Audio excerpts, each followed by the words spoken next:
नमस्कार दोस्तों, एक बार फिर हमारे YouTube चैनल में आपका स्वागत है।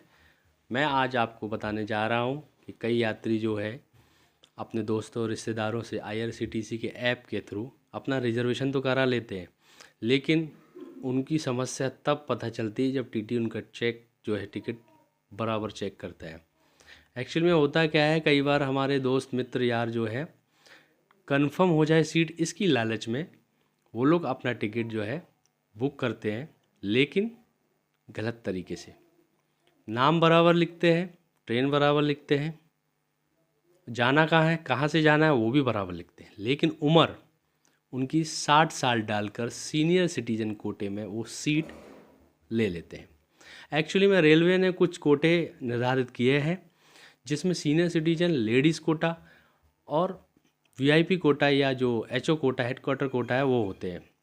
और भी कोटे होते हैं, मंत्री ये सब को के, लेकिन आम जनता का जो होता है वो सीनियर सिटीजन लेडी कोटा मेन होता है। उसमें हमारे दोस्त मित्र जो हैं ऐप से नाम बराबर लिखते हैं, लेकिन उनकी उम्र 60 साल डालकर कंफर्म लोअर सीट ले लेते हैं। अब कंफर्म लोअर सीट रेलवे ने उन यात्रियों के लिए रखी है जो 60 साल या 60 साल से ऊपर के यात्री हैं और जो चढ़ नहीं सकते हैं और बेचारे बूढ़े हैं, उनको इतनी भीड़ में सीट नहीं मिलती, तो उनके लिए वो कंफर्म सीट एक कोटा रिज़र्व रखते हैं, जिनके माध्यम से वो उनको सीट मिलती है और वो यात्रा कर सकें। लेकिन ऐसे में क्या होता है, कई लोग थोड़ा सा ज़्यादा होशियार होते हैं और अपने भाई बहन सखे संबंधियों का रिजर्वेशन उस कोटे के तहत कर देते, क्योंकि वो तो कंप्यूटराइज सिस्टम है, उसमें कोई थोड़ी ना ये वेरीफाई होता है। आपने जो भरा है कंप्यूटर वही एंट्री ले लेता है और वो सही मानकर रिजर्वेशन हो जाता है। लेकिन जांच करने पर टीटी जो on the spot ticket check करते हैं उसमें आपकी उम्र आपकी ID से भिन्न पाई जाती है। उस लिहाज से आपको फ़ाइन देना पड़ सकता है।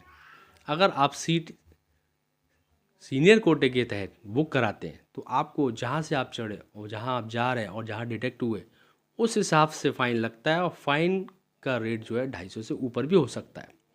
तो दोस्तों, हमेशा अब जब भी आप अपने सगे संबंधियों से रिजर्वेशन कराएं तो आप भरोसे में मत रहें। जब भी आपको टिकट वो भेजे मोबाइल पे या प्रिंट के माध्यम से, तो आप नाम उम्र ज़रूर देखें।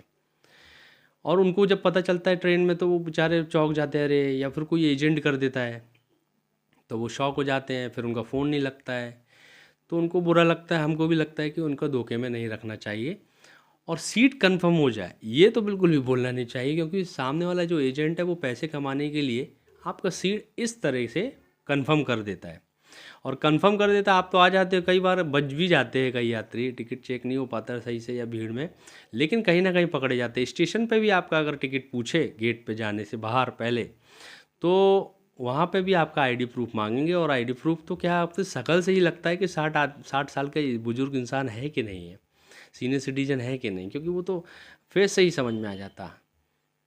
तब ID मांगने पर उनका जो ID है वो अलग रहता है और उनको फिर कहानी समझ में आ जाती है। कई लोगों को पता भी रहता है और वो जानबूझ के यात्रा करते हैं ऐसे टिकट पर, फिर वो फ़ाइन देना पड़ता है। फ़ाइन भी जाएगा आपका, वहाँ पे टिकट भी जाएगा। इसलिए भले ही आप वेटिंग में चले जाएं, लेकिन इस तरह से डबल पैसे दे के ना जाए।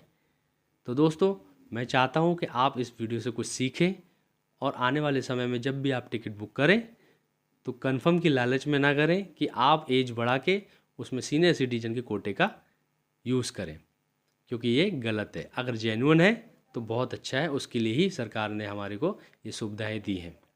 तो दोस्तों, आपको ये वीडियो कैसा लगा, जानकारी जो है हमारे कमेंट बॉक्स पर कमेंट करके, हमारे वीडियो को लाइक शेयर करके हमारे चैनल को सब्सक्राइब कीजिए और लोगों को ज़्यादा से ज़्यादा शेयर कीजिए ताकि ये जानकारी उन तक पहुंच सके और इन गलतियों से बच सकें।